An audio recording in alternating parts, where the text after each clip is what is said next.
سلام دوستان. خوش آمدید.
امروز تصمیم داریم درباره جنگ سایه و دلایل عدم اعلام درگیری جهانی بعدی صحبت کنیم.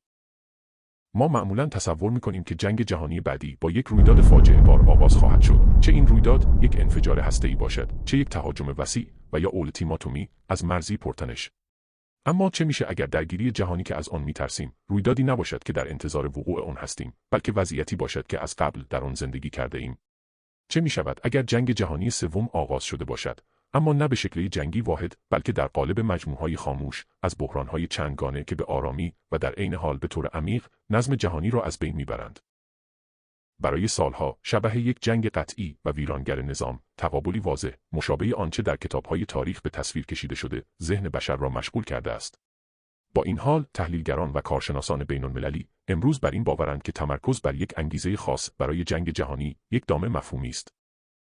مبارزه برای ثبات جهانی در قرن 21 به طور اساسی متفاوت است. این دوره‌ای است که تنش‌های منطقه‌ای متمایز و به هم پیوسته، ناشی از رقابت‌های قدرت‌های بزرگ، فشارهای زیست محیطی و آسیب‌پذیری فناوری در حال همگرایی هستند تا یک دوره طولانی از عدم تعادل جهانی را ایجاد کنند.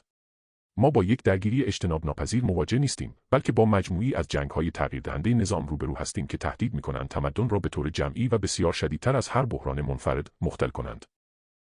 این پیوستگی به این معناست که بحران در یک حوزه به سرعت در حوزه دیگر احساس می شود و یک واکنش زنجیره ویرانگر را به وجود می آورد. رقابت‌های کلاسیک ژئوپلیتیکی را در نظر بگیرید که اکنون در زمینه‌های مختلف در حال وقوع است. به عنوان مثال، تشدید درگیری در اوکراین به سرعت منابع نظامی و سیاسی غرب را تحت فشار قرار می دهد. در صورتی که همزمان بحران تازه‌ای در تایوان رخ دهد، به ویژه اگر این بحران تحت تأثیر اقدامات یک نیروی متخاصم و جسور شکل گرفته باشد که از نبود تمرکز غرب یا فرسودگی ناشی از جنگ‌های اروپا بهره برداری می‌کند، نظم جهانی با فشار شدیدتری روبرو خواهد شد.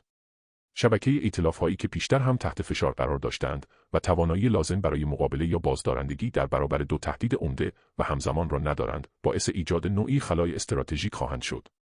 این ضعف می‌تواند زمینه سوء استفاده در جبهه‌های دیگر را فراهم کند، شاید به شکل تشدید درگیری‌های نیابتی در خاورمیانه که کشورهای قدرتمند را بیش از پیش درگیر کرده و منابع و توجه جهانی را به سوی دیگری منحرف خواهد کرد. بحران‌ها منتظر نمی‌مانند و در چرخه‌ای از تنش‌های مداوم یکدیگر را تقویت می‌کنند. لایه جدید و غیرقابل پیش‌بینی که بر این شکنندگی افزوده شده، تغییرات اقلیمی به عنوان مضاعف کننده تهدید و رقابت برای منابع است. تخریب محیط زیست و کمبود آب، به ویژه در مناطقی مانند ساحل آفریقا، رقابت بر سر منابع محدود را شدت می‌بخشد. این کمبودها باعث تداوم درگیری‌های داخلی، آوارگی جمعیت‌ها و مهاجرت گسترده می‌شوند، دولت‌ها را تضعیف کرده و خلاهای قدرتی ایجاد می‌کنند که فرصت سوء استفاده‌های خارجی را به وجود می‌آورد. زمانی که این چالش محیط زیستی با اختلال شدید در یکی از صادرکنندگان اصلی مواد غذایی جهان، مانند اختلال در فعالیت‌های کشاورزی ناشی از جنگ در اوکراین، همزمان شود، نتیجه چیزی جز یک بحران غذایی جهانی نخواهد بود. این ترکیب فشار ناشی از کمبود، منابع همراه با تمرکز بیش از حد بر مسائل نظامی و سیاسی کشورهایی را که پیشتر در شرایط شکننده قرار دارند، تحت فشار بیشتر قرار داده، باعث تحریک ناآرامی‌های اجتماعی گسترده شده و زمینه مناسبی برای بی‌ثباتی و وقوع درگیری‌های بیشتر فراهم می‌کند. در نهایت، شکل جدیدی از درگیری‌ها پدیدار شده که بر جبهه‌های مخفی و فناورانه تمرکز دارد. در عصر امروز، یک نبرد پیچیده و چند جانبه احتمالاً به حملات سایبری هماهنگ وابسته خواهد بود. تصور کنید مجموعی از حملات سایبری زیرساخت‌های اساسی بازارهای مالی و انرژی را در منطقه یورو هدف بگیرد. و این اقدامات مستقیما به یک درگیری در اروپای شرقی مرتبط باشد. رخدادهای ناگهانی اقتصادی با ابعاد وسیع می توانند با اختلالات فیزیکی در مسیرهای دریایی همزمان شوند. مواردی نظیر حملات گروه‌های نیابتی به مسیرهای تجاری حیاتی در خاورمیانه یا آبراهای مورد مناقشه در دریای چین جنوبی. تلفیق این دو عامل یعنی فروپاشی مالی همراه با بحران زنجیره تامین اثرات شدید و گسترده‌ای بر اقتصاد جهانی بر جای خواهد گذاشت.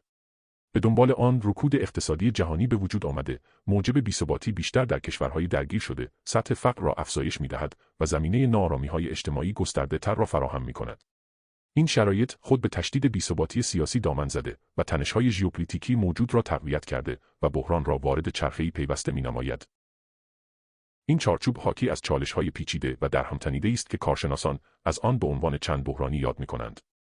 رویکردی که ما را وادار می‌سازد از بررسی هر بحران به عنوان یک پدیده منفرد فراتر رویم و به ارتباط عوامل تنش‌زای بلند مدت مانند تغییرات اقلیمی یا نابرابری جهانی با محرک‌های کوتاه مدتی چون تهاجم یا شوک‌های اقتصادی توجه کنیم. این عوامل از طریق واکنش‌های زنجیره‌ای و بازخوردهای میان سیستمی به تعامل می‌پردازند و نوعی عدم تعادل مضر ایجاد می‌کنند، به‌طوری که کل این سیستم به مراتب پیچیده‌تر و گسترده‌تر از جمع اجزای تشکیل دهنده‌اش می‌شود. درک این نکته برای مخاطبان جهانی ضروری است که برای تجربه دوره‌ای از درگیری‌های شدید و گسترده، نیازی به انتظار برای اعلام رسمی جنگ نیست. جنگ جهانی بعدی شاید هیچ شباهتی به جنگ‌های گذشته نداشته باشد. این نبردی مبهم، غیر مستقیم و مداوم خواهد بود، مجموعه‌ای از بحران‌های متعدد که در آن هر چالش جهانی به اسلحه‌ای تبدیل شده و هر نقطه ضعف مورد بهره برداری قرار می‌گیرد. آینده نه جهانی در آستانه بحران، بلکه جهانی است که پیشتر وارد نبردی پیچیده و پایان ناپذیر برای رسیدن به ثبات شده است. این چالش گرچه بزرگ و دشوار است، اما درک واقعیت این مبارزه به عنوان شبکه‌ای از بحران‌های به هم پیوسته، نخستین و اساسی‌ترین گام برای حرکت به سوی راه حل خواهد بود. از همراهی شما ممنونیم. لطفاً نظرات و نکات ارزشمند خود را در قسمت کامنت‌ها با ما در میان بگذارید. از لایک‌ها، اشتراک‌گذاری‌ها و نظرات شما بسیار سپاسگزاریم.